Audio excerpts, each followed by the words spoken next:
Early மார்னிங்காக நாங்கள் வீட்டிலேருந்து கிளம்புறோம். ஸோ வந்து நல்ல ஒரு வீக்கெண்ட் ட்ரிப் மாதிரி தான் பிளான் பண்ணியிருந்தோம். நாய்க்குட்டி பக்கத்தில் ஒரு பாம்பு இறந்து கிடந்தது. உங்களுக்கு பார்த்தீங்கன்னா தெரியும். அந்த இடத்துல பார்த்தீங்களா, இங்கே ஒரு பாம்பு செத்து கிடக்கு. ஐயோ அம்மா. ஓகே, நான் எங்கே போகிறேன்னு சொல்லலை. வீக்கெண்ட் அப்படின்னாலே நம்ம முடிஞ்சாலும் ஒரு 300 கிலோமீட்டர்ஸ்க்குள்ளே தான் நம்ம போக முடியும் சென்னையிலேருந்து. அப்படி ஒரு பிளேஸ் தான் ஏலகிரி தான் எங்களோட இந்த தடவை ட்ரிப்போட பிளான். ஃபைனலாக நம்ம ட்ராவல் பண்ணி வந்த இடம் அங்கே வந்துடுச்சு பாருங்கள். ஸோ இதுதான் ஏலகிரியோட ஹில்ஸ். நம்மளுக்கு திரும்பி கொஞ்சம் தூரத்துலேயே பார்த்தீங்கன்னா ஏலகிரி பார்க்குறப்போ அது ரொம்ப அழகாக தெரியுது. ஃபைனலாக நம்ம வந்து ஒரு சில ஹிடன் பிளேசஸ் பற்றி பார்த்துருந்தேன் ஏலகிரியோட. ஸோ இங்கே ஒரு பிளேஸ் அப்படி இருக்குது அப்படின்னு எனக்கு தெரியும். அது பற்றி சொன்ன மாதிரி. அதனால் நாங்கள் எல்லாமே கார்லேருந்து தான் வந்து மேலேருந்தே படிக்கட்டு இருந்திருக்கு. இப்போ இந்த படிக்கட்டு வழியாக நீங்கள் இன்னுமே 3rd 4th அந்த கீழே இறங்கலாம் போல். செகண்ட் எல்லாருமே அங்கே தான் நிறுத்தி வியூ பாயிண்ட் வந்து என்ஜாய் பண்ணுறாங்க. பட் அங்கேயுமே இங்கே வாகனங்களே நிறுத்தக்கூடாது அப்படின்ற போர்டு இருந்தது. இங்கே இருக்கிற மங்கி சுத்தமாக நம்ம பார்த்து பயப்படவே இல்லைங்க. ரொம்ப ஃப்ரெண்ட்லியாக இருக்கிற மாதிரி தான் இருக்கு. ஆனால் நான் விண்டோ ஜன்னலை திறக்கிறதுக்கு ட்ரை பண்ணிகிட்டு இருக்கு. லைட்டாக கையை விட்டு ஏதாவது ஓப்பன் பண்ண முடியுமா அப்படின்னு சொல்லிட்டு. ஸோ எனக்கு பின்னாடியே ஒரு மங்கி வந்துட்டுருக்கு அப்போ தான். ஸோ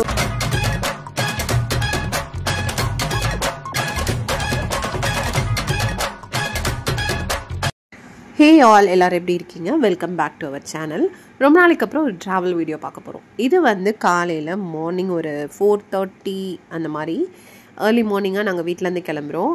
ஸோ வந்து வாய்ஸ் வந்து சரியாக எடுக்காதனால நான் ஃபுல்லாகவே இந்த வீடியோவில் வாய்ஸ் ஓவர் தான் கொடுத்துருக்கேன். ஸோ மைக் மாட்டாமல் பேசினால அதில் பேசினது எதுவும் சரியாக உங்களுக்கு கேட்டிருக்காது. ஸோ நாங்கள் ட்ராவல் பண்ணி சென்னையிலேருந்து கிளம்பி பார்த்திங்கன்னா இது ஒரு வீக்கெண்ட் ட்ரிப் தான். வீக்கெண்டில் ஐப்பாக்கு ஒரு லாங் லீவ் கிடச்சிது. ஸோ அதனால ஒரு வீக்கெண்ட் ட்ரிப் மாதிரி தான் பிளான் பண்ணியிருந்தோம். ஸோ நாங்கள் ட்ராவல் பண்ணி ஆல்மோஸ்ட் ஒரு இப்போ வந்து ஒரு 7:30 இருக்கும். சரி, ஹைவேயில் ஒரு இடத்துல பார்க் பண்ணோம். எப்பயும் போல் எங்களை தேடி ஒரு நாய்க்குட்டி வந்தது. ஸோ அதுக்கு அங்கே ஃபுட்டெல்லாம் போட்டுட்டு அங்கே நின்றுட்டு இருக்கும்போது தான் நான் ஜஸ்ட்டு சும்மா வீடியோ எடுத்துக்கும் போது பார்க்குறேன் நாய்க்குட்டி பக்கத்தில் ஒரு பாம்பு இறந்து கிடந்தது. உங்களுக்கு பார்த்தீங்கன்னா தெரியும். அந்த இடத்துல பார்த்தீங்களா, இங்கே ஒரு பாம்பு செத்து கிடக்கு. ஐயோ அம்மா, இந்த இடமே வேணாம், டக்கு நீங்கள் இந்த கிளம்புவோம் அப்படின்னு சொல்லிட்டு அங்கேருந்து ஜஸ்ட்டு கொஞ்சம் நேரம் ரிலாக்ஸ் பண்ணிவிட்டு அங்கேருந்து நாங்கள் அப்படியே கிளம்பிட்டோம். ஓகே, நான் எங்கே போகிறேன்னு சொல்லலை. வீக்கெண்ட் அப்படின்னாலே நம்ம முடிஞ்சாலும் ஒரு 300 கிலோமீட்டர்ஸ்க்குள்ளே தான் நம்ம போக முடியும் சென்னையிலேருந்து. அப்படி ஒரு பிளேஸ் தான் ஏலகிரி தான் எங்களோட இந்த தடவை ட்ரிப்போட பிளான். ஏலகிரி இதுக்கு முன்னாடி சும்மா ஒரு 2 பக்கத்தில் ஒரு ஃப்ரெண்டோட வீடு வரைக்கும் போயிருந்தோம். அப்போ சும்மா ஜஸ்ட் அப்படி போயிட்டு வந்திருக்கோமே தவிர ஏலகிரியை ஃபுல்லாக நாங்கள் எக்ஸ்ப்ளோர் பண்ணது கிடையாது. ஸோ ஃபைனலாக இந்த தடவை போகலாம் அப்படின்னு டிசைட் பண்ணிவிட்டு போகிறோம். வெதருமே எங்களுக்கு ரொம்ப சப்போர்ட் பண்ணிச்சு. ரொம்ப வெயில் இல்லை, பட் வெயில் இருந்தது. இப்போ மேலெலாம் வெயில் அடிக்குது பார்த்திங்களா. ஆனால் ரொம்ப ஹீட்டாக இல்லை. ஸோ நாங்கள் அதுவும் ஏர்லியாகவே கிளம்புனனால ஒரு எப்படியும் மத்தியானத்துக்குள்ளே ஏலகிரி ரீச் ஆகிடலாம் அப்படின்ற மாதிரி ஒரு பிளானில் தான் போனோம். ஸோ இது பெங்களூர் ஹைவே ரோடு அப்படின்றதுனால உங்களுக்கு வந்து ஒரு கொஞ்சம் சென்னை விட்டு போரூர் தாண்டி அந்த வழி போகிற வரைக்கும் தான் கொஞ்சம் ரொம்ப ஒரு மாதிரி கன்ஜஸ்டடாக இருந்தது. அதுக்கப்புறம் வந்து நம்மளுக்கு கொஞ்சம் நல்லா ஃப்ரீயாகவே இருந்தது. ஸோ வந்து மேக்ஸிமம் உங்களுக்கு வந்து பார்த்திங்கன்னா நீங்கள் நிதானமாக அப்படியே போனீங்க அப்படின்னா ஒரு 4.5 hours வந்து சென்னை டு ஏலகிரி நீங்கள் ரீச் பண்ணிடலாம். ஸோ நாங்கள் வந்து இப்போது ஏலகிரியோட அந்த மெயின் பெங்களூர் ஹைவே போகிறப்போ அந்த கட்டு இருக்கும்ல, இதுதான் அந்த கட்டு. உங்களுக்கு இங்கேயே வந்து அந்த போர்ட்ஸ் எல்லாம் வச்சுருப்பாங்க. இதில் நம்ம வந்து திரும்பி உள்ளே போனோம் அப்படின்னா ஏலகிரியோடைய எல்லா பிளேசஸுமே, ஏலகிரி போகிற ரூட் இது தான். ஃபைனலாக நம்ம ட்ராவல் பண்ணி வந்த இடம் அங்கே வந்துடுச்சு பாருங்கள். ஸோ இதுதான் ஏலகிரியோட ஹில்ஸ். நம்மளுக்கு திரும்பி கொஞ்சம் தூரத்துலேயே பார்த்திங்கன்னா ஏலகிரி அந்த ஹில்ஸ் வந்து நம்மளுக்கு தெரிய ஆரம்பிச்சிரும். ஸோ வந்து செம்ம வியூ, செம்ம கிளைமேட், வெதருமே சூப்பராக சப்போர்ட். வேலை வெயில் இருந்தது அப்படின்னா இப்போ நாங்கள் போகிற டைம் பார்த்திங்கன்னா இப்போது கரெக்டாக இது வந்து ஒரு 11:30 அந்த டைம் இருக்கும்.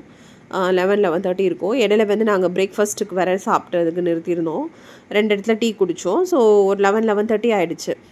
ஸோ இந்த இடத்துல பார்த்தீங்கன்னா உங்களுக்கு ஏலகிரியோட சைடில் வந்து பாருங்கள் அந்த ஷேடோஸ் தெரியுது. என்னடா இது ஷேடோ மாதிரி, ஒரு இடத்துல கருப்பாக இருக்குது, ஒரு இடத்துல க்ரீனாக இருக்குதுன்னு பார்க்கும்போது மேலே இருக்கிற க்ளவுடோடைய அந்த ஷேடோ வந்து கீழே அந்த மவுண்டெயினில் படுது. அவ்வளோ அழகாக இருக்குது. அப்படியே கொஞ்சமாக மூவ் ஆகுது. நம்மளுக்கு கேமராவில் அவ்வளோ இதாக தெரியல, பட் நேராக பார்க்குறப்போ அவ்வளோ க்யூட்டாக இருந்தது. பார்க்குறதுக்கே வாவ் அப்படின்ற மாதிரி. அங்கே வானத்தில் இருக்கிற அந்த மேகக்கூட்டங்களுடைய அந்த ஷேடோ வந்து நம்மளுக்கு வந்து மலை மேலே விழுந்து அங்கங்கே அதோடைய ஷேடோ தெரியுது. அது அப்படியே நகர்றதுமே நம்ம கொஞ்சம் நேரம் அங்கே நின்று பார்க்குறப்போ அது ரொம்ப அழகாக தெரியுது.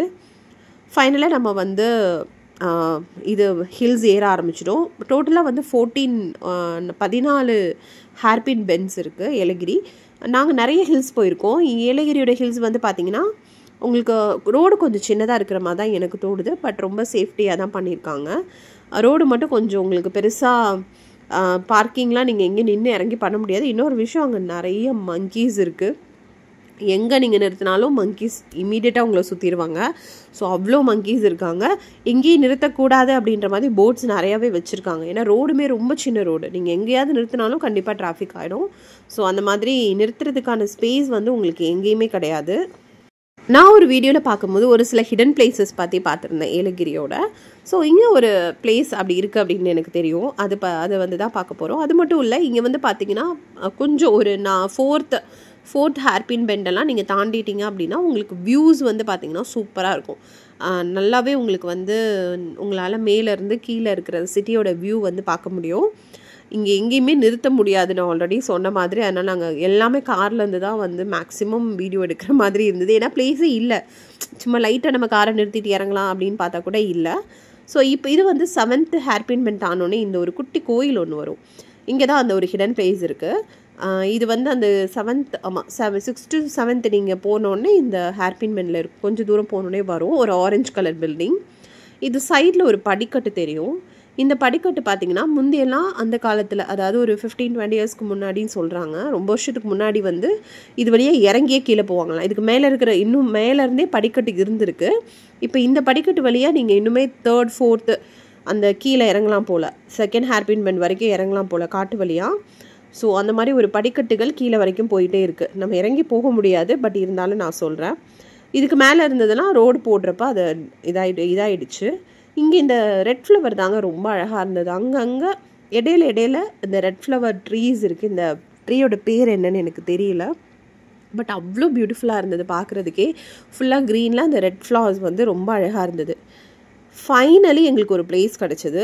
கொஞ்சம் அகலமாக நம்ம காரெல்லாம் பார்க் பண்ணி எல்லாருமே அங்கே தான் நிறுத்தி வியூ பாயிண்ட் வந்து என்ஜாய் பண்ணுறாங்க. பட் அங்கேயுமே இங்கே வாகனங்களே நிறுத்தக்கூடாது அப்படின்ற போர்டு இருந்தது. பட் இருந்தாலும் அங்கே வந்து நம்ம நின்று அந்த வியூ எல்லாம் பார்க்க முடியுது. ஸோ சரியான வியூ. இங்கேயுமே உங்களுக்கு அங்கங்கே மேக கூட்டங்களுடைய ஷேடோஸ் உங்களுக்கு தெரியும். அது பார்க்குறதுக்கு எவ்வளோ அழகாக இருக்குது பாருங்கள். ஸோ இது வந்து நம்ம ஒரு ஹை வியூவில் இருந்து பார்த்தா மட்டும்தான் இந்த மாதிரியான ஒரு விஷயங்கள்லாம் நம்மளால் பார்க்க முடியும். ஸோ மேகக்கூட்டத்துடைய ஷேடோ உங்களுக்கு பின்னாடி அங்கங்கே பிளாக்காக இருக்கிறது எல்லாமே க்ளவுட்ஸோடைய ஷேடோஸ் தான். ஸோ இங்கேருந்து நம்ம ஃபோட்டோஸ் எடுக்கிறதோ வீடியோஸ் எடுக்கிறதெல்லாம் பண்ணிக்கலாம். எல்லா காருமே இங்கே தான் ஸ்டாப் பண்ணியிருக்காங்க. ஸோ நாங்களுமே இங்கே கொஞ்சம் நேரம் நிறுத்திட்டு, பட் இங்கே மங்கி இல்லையா அப்படின்னு நீங்கள் கேட்டிங்கன்னா இங்கேயும் நிறைய மங்கீஸ் இருக்குது. பட் ஃபீட் பண்ணக்கூடாதுன்றது ரொம்ப ஸ்ட்ரிக்டாக அங்கே எல்லா இடத்துலையும் போட்டிருக்காங்க. நாங்கள் அதை ஃபாலோ பண்ணோம், பட் வந்து எல்லாருமே அதை ஃபாலோ பண்ண மாதிரி எனக்கு தெரியல. ஏன் அதை சொல்கிறாங்க அப்படின்றது மக்களுக்கு புரிய மாட்டேங்குது. ஏன்னா நம்ம கொடுத்து பழகிட்டோன்னா நம்மளே எக்ஸ்பெக்ட் பண்ணுவாங்கன்றதுனால தான். ஸோ வந்துட்டு நாங்களும் இங்கே இருந்து அந்த அழகான அந்த வியூவெல்லாம் பார்த்துட்டு ஒரு 10 to 15 மினிட்ஸ் இங்கே நாங்கள் டைம் ஸ்பெண்ட் பண்ணோம். வீடியோஸ் எல்லாம் எடுத்தோம். எங்கள் கூட ஒரு 5-6 கார் நின்னது. ஒரு மினிமம் ஒரு 3 to 4 கார்ஸ் தான் இங்கே நிற்க முடியும். அதுக்கு மேலே ஏன்னா இங்கே நாங்கள் நிறுத்தினாலும் நிறைய கார்கள் நிற்க முடியாமல் அப்படியே பார்த்துட்டு ஐயோ இடம் இல்லை அப்படின்னு சொல்லிட்டு நாங்கள் ஆல்ரெடி ஒரு 6 கார் நின்றுட்டு இருந்தது. நிறைய காரெல்லாம் நிற்க முடியாமல் போயிட்டே இருந்தாங்க. சரி, அடுத்து வரவங்களுக்கு இடம் வேணும் அப்படின்றதுனால நாங்கள் கொஞ்சம் நேரம் அங்கே நின்றுட்டு வீடியோஸ் எல்லாம் எடுத்துகிட்டு. ஸோ இங்கே இருக்கிற மங்கி சுத்தமாக நம்ம பார்த்து பயப்படவே இல்லைங்க. ரொம்ப ஃப்ரெண்ட்லியாக இருக்கிற மாதிரி தான் இருக்குது. ஆனால் நான் சொல்லிட்டேன் ஈஸ்வா கிட்ட, பக்கத்துலலாம் போகாத ஈஸ்வா அப்படின்னு சொல்லிட்டு. சுற்றி பாருங்களேன், ஃபுல்லாக மங்கி இருந்துக்கிட்டே தான் இருக்குது நம்மளை சுற்றி. ஈஸ்வா தான் செம்மையாக என்ஜாய் பண்ணான். ஸோ கிளைமேட் வந்து நான் சொன்ன மாதிரி நீங்கள் வந்து ஹில்ஸ் ஏற உங்களுக்கு குளிர்ச்சி தெரியுமான்னு கேட்டிங்கன்னா கிடையாது. 14 நீங்கள் மார்னிங்கை பொறுத்த வரைக்கும் ஏலகிரியோட கிளைமேட் வந்து நம்மளுக்கு மீடியமாக தான் இருக்குது. நைட்டு தான் குளிர ஆரம்பிக்குது அப்படின்னு சொல்கிறாங்க. ஸோ நாங்கள் இங்கே உட்காந்துருக்கும்போது ஒரு மங்கி எங்களை பார்த்துட்டு இங்கேயே உட்காந்துட்டு இருந்தது. ஸோ அது மட்டும் இல்லை, நாங்கள் அந்த இதில் சைடில் உட்காந்துருக்கோம். அவங்களுக்கு அது ரெகுலராக இங்கே வந்து ஆட்கள் நின்று பார்த்து பழகுனாங்கனாலையா என்னன்னு தெரியல, தைரியமாக நம்ம பின்னாடி கூடி அவங்க வாட்டுக்கு இறங்கி போயிட்டுருக்காங்க. சரி கிளம்பலாம் போகலாம் அப்படின்னு சொன்னால் டம்னு ஒரே சத்தம். சரி என்னன்னு போய் பார்க்கலாம் அப்படின்னு போய் பார்த்தீங்கன்னா எங்கள் கார் வந்து எல்லார் காரும் இந்த பக்கம் நின்றுட்டு இருந்தேன். எங்கள் கார் வந்து நாங்கள் அந்த சைடு எடுத்துகிட்டு வந்திருந்தோம். ஸோ கார் பாருங்கள் ஃபுல்லாக மங்கி ஏறிடுச்சு. கார் மேலே சைட்லலாம். ஏன்னா ஈஸ்வா வந்து ஸ்நாக்ஸ் வந்து நாங்கள் பின்னாடி தான் வச்சுருந்தோம். அந்த ஸ்மெல்லுக்கு வந்ததா என்னன்னு எனக்கு தெரில.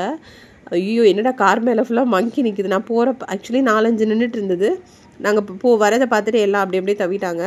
இங்கிட்டு பாருங்கள் சைடில் இருந்து ஒரு மங்கி வந்து விண்டோ ஜன்னலை திறக்கிறதுக்கு ட்ரை பண்ணிகிட்ருக்கு. லைட்டாக கையை விட்டு ஏதாவது ஓப்பன் பண்ண முடியுமா அப்படின்னு சொல்லிட்டு. ஸோ ஃபைனலாக வந்து அதுக்கப்புறம் சரி நம்ம போய் ஏறுனா போயிடும் அப்படின்னு சொல்லிட்டு ஐப்பா விஷயம் போயிட்டாங்க. எனக்கு பின்னாடியே ஒரு மங்கி வந்துட்டுருக்கு அப்போ தான். ஸோ எங்களுடைய ஏலகிரியோட ஹில்ஸ் பயணம் இப்படி தான் ஸ்டார்ட் ஆச்சு. ஸோ இது வந்து நம்மளோட ஏலகிரி சீரீஸ் பார்ட் 1.